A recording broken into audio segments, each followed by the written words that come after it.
I hope that the why has been dealt with. I hope genuinely down to the great efforts of people like yourself and ourselves, hopefully, that's kind of a moot point. It's the how. And that's where businesses are still struggling because, as we know, getting it right for the neurodivergent folk, although it's perceived as being tricky, if you get it right for us, you get it right across the business, right? We are often the canaries in the mines, and taking that on board, we then realize that the changes that we're asking for are more systemic and they're more cultural rather than just throwing a bit of technology our way. We're asking for something a bit deeper.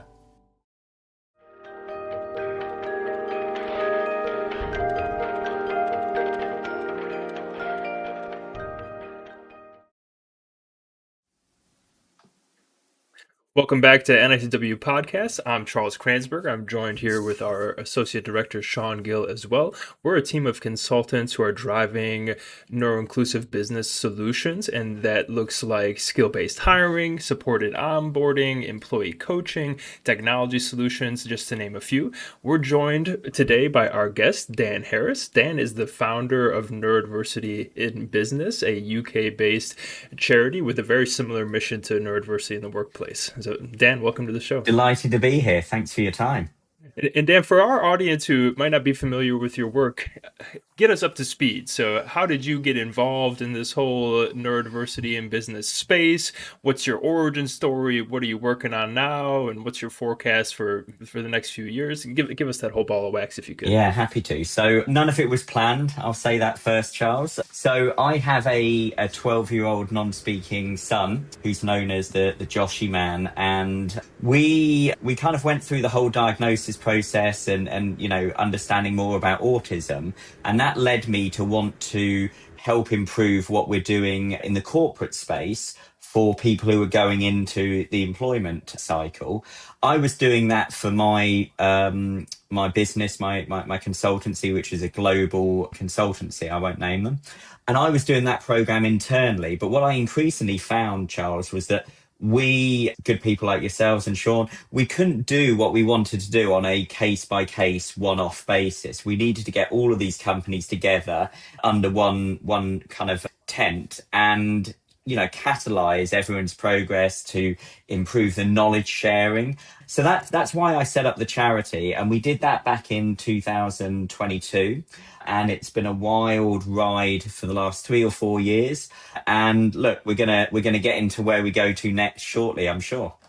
Yeah, when you're partnering with those businesses and had that initial outreach and conversations, can you summarize what those businesses were looking for and the value you delivered to them through projects and how you aligned the neurodiversity initiative with their business goals? Yeah, so initially the aims were to have an industry group, a forum where we could share knowledge and good practice. But then what I increasingly found is that neurodiversity sat in the too hard to deal with bucket. So whereas we've made great strides, or good, depending on who you talk to, on other areas of diversity and inclusion, I was seeing a really interesting thing, which is the boardrooms that I was being called into to talk about what we were doing on neurodiversity at work and how we were trying to promote neuroinclusion. Those were very easy discussions, Charles. Genuinely, no one said no. No one said that we were talking kind of on the wrong topic. The challenge was that disconnect between the executive level support, which was pretty unanimous, into the operational level delivery.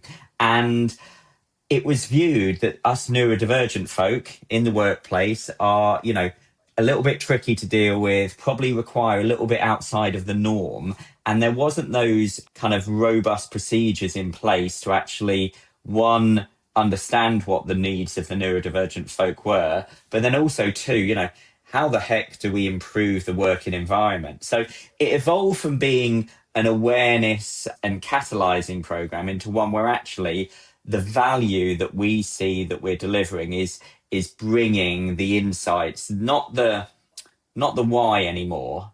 I hope that the why has been dealt with. I hope genuinely down to the great efforts of people like yourself and ourselves, hopefully, that's kind of a moot point. It's the how. And that's where businesses are still struggling because, as we know, getting it right for the neurodivergent folk, although it's perceived as being tricky, if you get it right for us, you get it right across the business, right? We are often the canaries in the mines. And, taking that on board, we then realize that the changes that we're asking for are more systemic and they're more cultural rather than just throwing a bit of technology our way.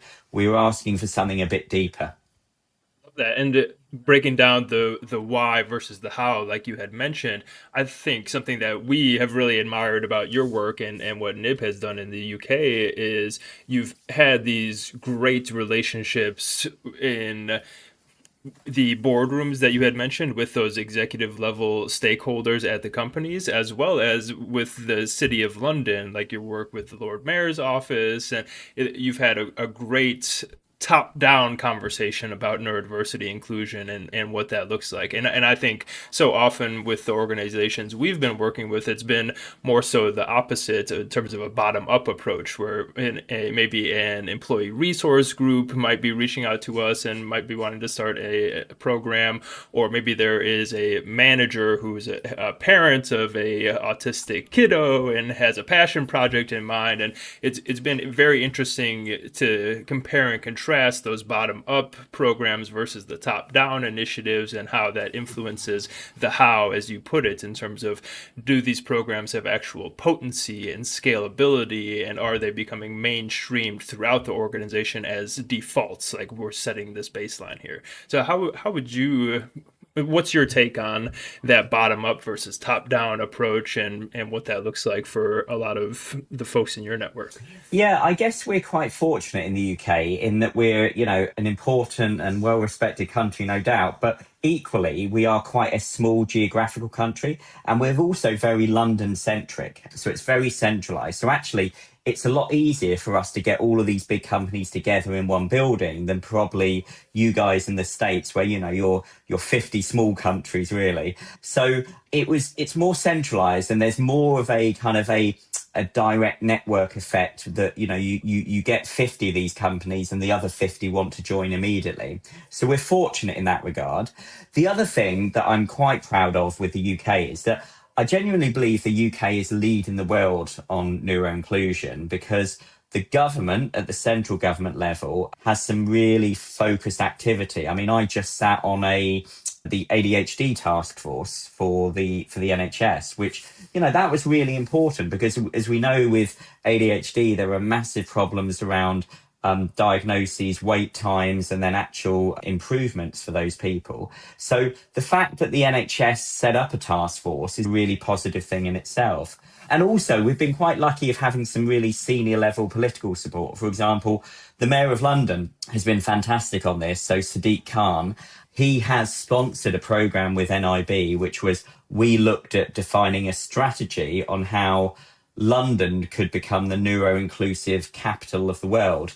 Now, honestly, I don't care too much about London, but what I wanted to do is we wanted to demonstrate a use case of actually it's possible for all of the right people to sit down and state what would it mean for meaningfully improving the life chances of neurodivergent folk in one city. And we delivered that project, and now we are trying to roll it out, share the IP with other cities. And I know I'm quite excited about what we're going to do together locally, I believe, in the future. Dan, what you just mentioned kind of made me wonder about something, and this is somewhat just trying to understand the reality of neurodiversity in business, as well as maybe better understanding where you take your approach and where you see potential. So I'm hearing what sounds to me like sort of three lanes. There's like directly working with a corporation or a business. There's kind of consortium and community work with a, kind of cohort of business leaders. And then there's governmental work.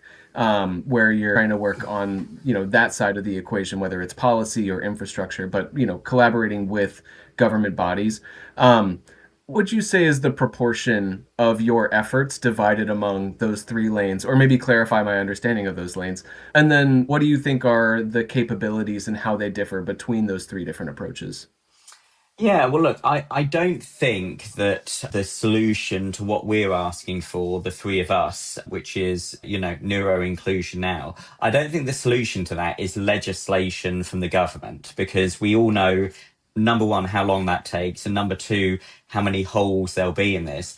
I genuinely feel that if we can jointly show that neuroinclusion can become a competitive advantage, then that becomes a self-sustaining cycle in that businesses think, gosh, actually, we agree with Dan and Charles and Sean that, there's a massive war for talent at the moment and we need to tap into that untapped talent pool. And the other thing that businesses are recognizing more so, and I'm sure you see this, is that there's such a big cost about recruitment, retention, training, performance management. And what is wrong, and I can say this pretty confidently, is those corporates, Sean, who have approached us and said, look, we're gonna hire X% of our IT folk from, this company or this type of neurotype, etc. That's often kind of approaching autistic people. Because what that does is that further reinforces existing marginalizations in our community. If you go out and say, and I've had kind of big discussions in boardrooms on this with kind of heads of HR. If you go out and say, I'm going to hire 5% of my IT folk as being autistic people who are going to do software development, penetration testing, etc. Those people, guess what you get? You get disproportionately white, male, middle class coming from particular universities who have had certain access. And that's not what we want for our community. What we want is our workforce to be representative of the communities that we live in and also the clients that we serve. So, Sean, that was a really long-winded way of saying that it's quite an amorphous and hard breakdown to say, but I would say that maybe kind of 70% is the corporate space and then maybe 30% is the governmental and public policy. But you know what? Businesses lead government, I find. They're more agile, they're quicker, they're more likely to want to kind of fail quickly and rejig and kind of reevaluate their progress. Whereas governments will try to want to have like a really comprehensive overview and there'll be white papers and it will take a long time, and that's not necessarily time that we think we've got. Yeah, no, I think that's very well said and similar to what we've observed, where you can make further progress in the business space, but then you can kind of cement it when policy follows up the movements of businesses. That's right. Yeah. Yeah, I appreciate that. And Dan, if we could, I want to circle back because I think that's a really important point about we're not going to legislate our way out of this problem into a better world of work, right? And I think in the US, we've seen compliance and legislation be that initial vehicle for disability and neurodiversity inclusion dating back decades, right? And like you had said, we're going from compliance to community. And I think that's one way to summarize with this growing pains that we're in right now, both in the UK and the US, it sounds like. And part of those growing pains, you mentioned some of those stumbles out of the gates as some folks have launched these neurodiversity inclusion efforts with maybe setting their sights on goals that weren't appropriate or backfired and had some backlash, right? But I want to, if we can, for our audience, highlight what the wins looked like. So you mentioned some of those deliverables with your corporate partners and the City of London project. What are some of those deliverables that you're the most proud of and feel like have been the most impactful and stand to really scale and become mainstream in the years to come? Yeah, well, look, I think the biggest thing has just been that neuroinclusion is a board level topic these days. So it is genuinely something that big businesses are talking about. And that probably wasn't the place we were in 5 years ago. I think that, the elephant in the room here is that we've gone from this kind of golden age of neuroinclusion that we had a few years ago, where it was it was being catalyzed across businesses. There is a big pushback now. There is a big pushback on diversity and inclusion, and that's largely kind of emanating from the United States, and it's flowing through to subsidiary companies in different countries. So we are facing a more challenging environment over the last year, I think. And, that's one of deep regret for all of us. But I think it is, it's a sign of our progress, because often these cultural, societal cultural change movements, they have the kind of that big golden age where people are getting it, and then they have the pushback, they have the resistance, which comes from those people who think that you're occupying too much real estate, or potentially that, it diminishes profitability. So where I get to on that is that if we're showing the businesses that actually this is just smart economic sense, it shouldn't matter as much what kind of central government does. It matters more about them being cognizant of the fact that we can improve retention, we can get better efficiency from our teammates, we can tap into a big talent pool that maybe we weren't tapping into. So if those fundamentals are there, hopefully the public policy pushback won't be as significant. And look, to answer your question around kind of the big wins, the things we're most proud of, one of the biggest wins for us and for our community, I think, is the academic research, because a lot of what we've all done in neuroinclusion has been conjecture, based on conjecture, good intentions, etc. But there hasn't really been a rigorous academic level rigor to this. So a few years ago, we started in partnership with Birkbeck College, University of London, who are preeminent in this space. We did a research project and we've repeated that every year, and it's actually running right now. So no doubt you guys will throw up the link in this video. We're looking at the supply versus the demand, because we increasingly were seeing a big mismatch between what the big corporates were offering in terms of neuroinclusion at work programs versus the demand, what us neurodivergent folk were actually asking for. So on our website, this is all we do is kind of for free and freely available. So, have a look at the academic research. Our website is neurodiversity.org, and you'll see the last few years and you'll see the kind of the change in priorities, both within our workplace, but also the increasingly high bar that neurodivergent staff are asking for. I think one of the pleasing outcomes to conclude this is that, we've done this big awareness raising blitz for a few years. We've got this onto the radar at the top people in businesses and also in government. And you know what? Now the neurodivergent employees are actually saying, this is how we want to be treated. These are the things we need. So I'm pleased that we hopefully have given some more power to those neurodivergent folk. Yeah, such a important topic. Like you said, there's a gap in neurodiversity affirming research that we can make actionable and provide these different models that can scale and be replicated. Another one that I have been a big fan of and been appreciating from afar is your campaign with the Joshi Man to deliver AAC devices or talkers, as you often refer to them, to families all over the place. I have a 4-year-old autistic son myself who's in the process currently of getting a talker, and I just had a conversation with his speech therapist last week, and she said, okay, we're looking at $8,000 to $10,000, and we got to do evaluation, and it's going to take months. I was like, geez Louise, like I have a job and have insurance, and that's still incredibly intimidating and a barrier for me, right? Let alone people who aren't in those situations. So yeah, tell me about that pain point for folks that you're addressing, not only in the UK, but all over the world, and what value that's delivering to these folks that you're working with. Yeah, well, look, I'm glad you brought that up, because I feel like the Let Them Have Their Voices campaign is probably my life's work, really, because look, where it started is we saw such a massive, and I'm excited for you, Charles, and your boy, what you're going to go through in the next few years, but we saw such a massive growth in Joshi's communication as a result of investing in this technology. But then what we saw is how many parents and families were approaching me and saying, look, we've been on the waiting list for 3 years. We didn't even know this technology existed. Or, most frustratingly, they've told us that our child doesn't have the cognitive ability to access this technology and just stick with the low tech AAC. And look, we all know why that is, right? We know that it's down to cost. It's not about the child's ability, because I haven't been into a family's home yet where when we've delivered these talkers, where a month later I haven't received a video from that mum or dad where they've said, oh, it's the first time they've told us that their head hurts, or it's the first time that they've said they want pepperoni pizza. Seeing that, we saw the impact and what was happening in the UK, and it doesn't take a genius to realise the inequities are manifest globally. So that's why we went to LA, and we targeted particular communities in Los Angeles. We went there in April this year and we gave away 100.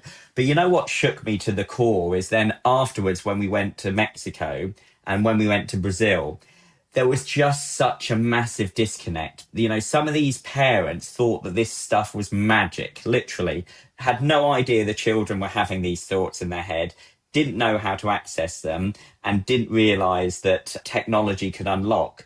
And so I want to focus our efforts on reaching those really hard to reach communities who are, you know, disenfranchised by the health service and not being able to access this technology. So we're really pleased that we've been able to reach those communities, and that's where we want to focus our efforts. But, you know, Charles, I'm disgusted to hear that they were talking about £8,000 and, you know, $8,000. You know, that's terrible. You know where we need to get to?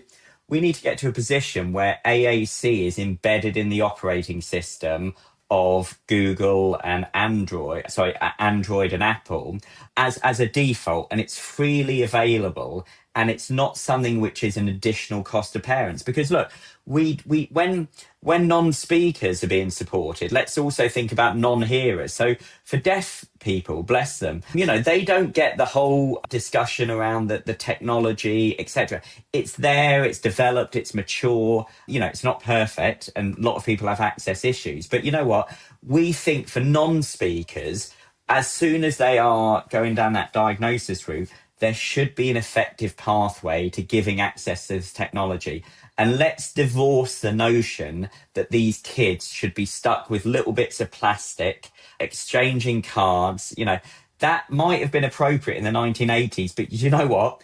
I have faith that these kids absolutely can access this technology, and we need to be trialing it. We need to be giving them that access rather than by default saying, you know what? Let's give it 2 more years with little bits of plastic and let's see how they develop. Because I know the amazing thrill of sitting in a McDonald's drive-through, and I've just paid my money and we're just about to be delivered our Big Mac. And you know what Joshy says? I want KFC. And, you know, that just shows that these abilities are there with the children. We need to give them their voices.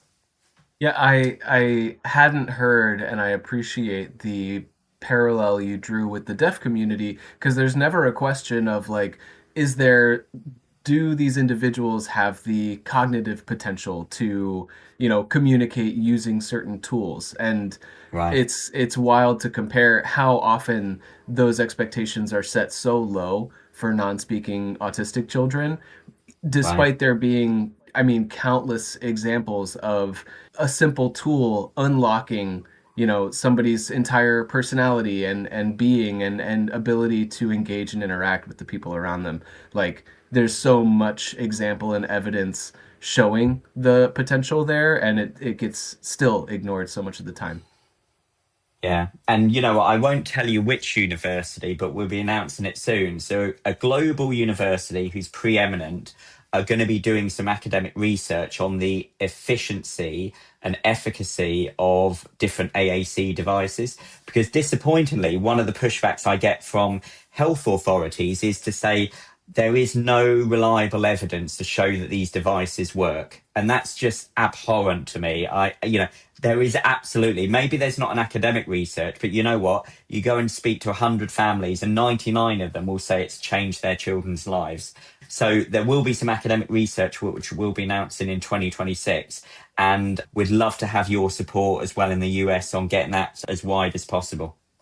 100%, super Absolutely, important, yeah. and very much like what you were saying earlier, where there's such a research and data gap in what we do. So having that to bolster what we all know is the right thing to be doing, but it just squashes so many of the doubts and questions along the way.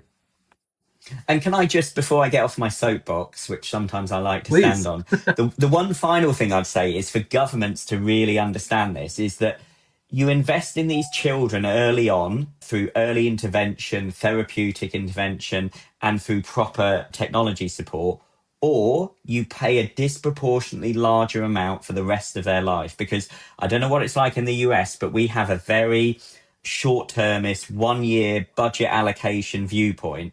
And also we have a very compartmentalized government where health and our work, we call them DWP, Department of Work and Pensions.